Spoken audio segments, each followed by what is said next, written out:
Hey guys, as promised, a little walk around. We're gonna get a little reflection here because we have like my mouse and whatnot just reflecting through. But here it is in all its glory.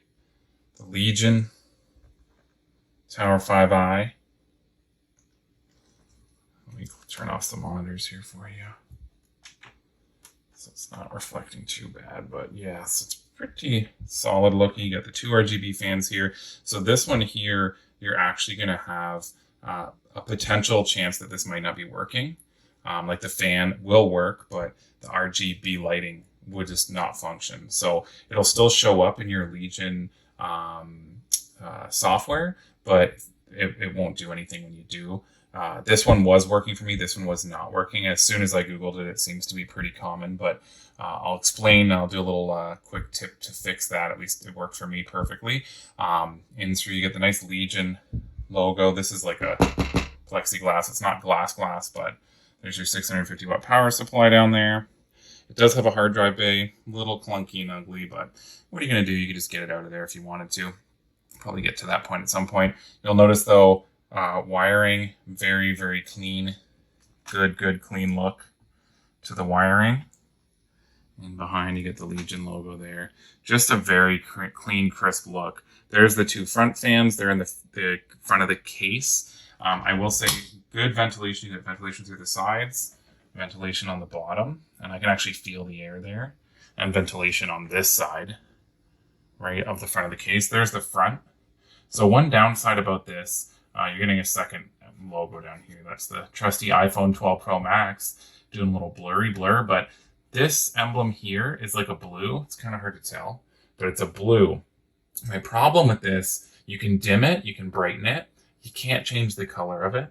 You can disable it, but you cannot change it from this color, at least in my experience. I don't know if they've actually had RGB light in there, if it's just a set color. The internal upper lighting up through there, that is always a set static color too, in the blue kind of color.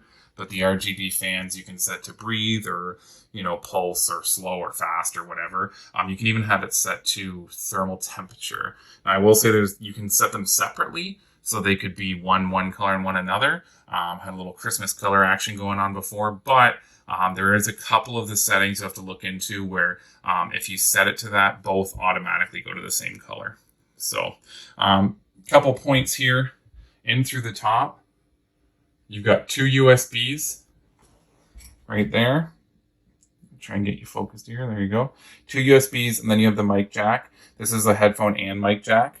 Okay. There is the full 3 color at the back, and then there's your power button there. So this here is probably one of the biggest cons I find, because if you plug something into it, it literally, I get it. Not everybody has their computer on their desk, but if you do, you got this like hanging off the top of your tower, which isn't the most appealing in my opinion. So I don't love that, makes for kind of a chunky thing. If it was on the floor, it'd be fine. But you don't want to have a tower like this and just leave it down on the floor. You want to be able to see it. You'll notice a little fin at the back. There's actually a handle here for you to grab a hold of, which is great. You can see the RGB through the back. So the other thing too, point of note for the graphics card for you, it has one HDMI, okay, and then 3 DisplayPort, and that's it. There's no DVI or any of that, so obviously we're in the 21st century, but still a point of note, a couple of my monitors, I had to do an HDMI to DisplayPort adapter to get everything in there. Then you've got, obviously, there's your regular mic, headphone jack, and whatnot. This is a little frustrating here. That is all of the USB. So there is 4. 4 there, 2 here, but obviously chunky hang down cord style too. So that was definitely less than my last computer. Obviously not a hard fix, but just a point of note. If you got a lot of stuff you like to plug in, you're going to be probably hurting on the USB front. But again, cord management super clean. It is the dual channel. 8 gig for 2 times 16 gig total. The dual channels generally seem to be better, of course. And then the cord management all passes through, like you see on a lot of these, to the opposite side, right? So not too shabby. If I bring you to the other side now, I'll explain what I encountered here for you. So right here, Let me see if I can get it for you. So right here, you see this stuff? So this pin was right beside it right here, okay? That's where it came from factory. From factory, this little pin, the little gray-based pin, was in here, okay? As soon as I moved it from here to here, obviously only do that with if you're comfortable. I mean, I don't want to mess up anybody's towers. When I moved it from here to here, good to go. It immediately lit up. It was all set. Obviously, I did it while it was powered off. As soon as I click it over here, good to go. I can control it through the Legion app. Everything else is nice and clean, okay? So there's your cord management on the inner side that you don't see. And honestly, even this side looks gorgeous.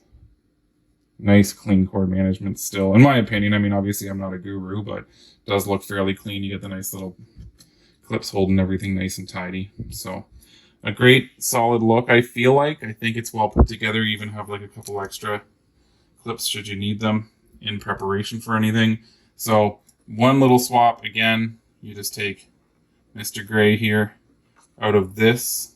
It's hard to do because it keeps catching the lighting there, sorry. This is where it starts. You move it over literally one and you're good to go for if your RGB is not working on that central fan. All right, guys, I will see you back over on the usual setup to discuss the Legion app.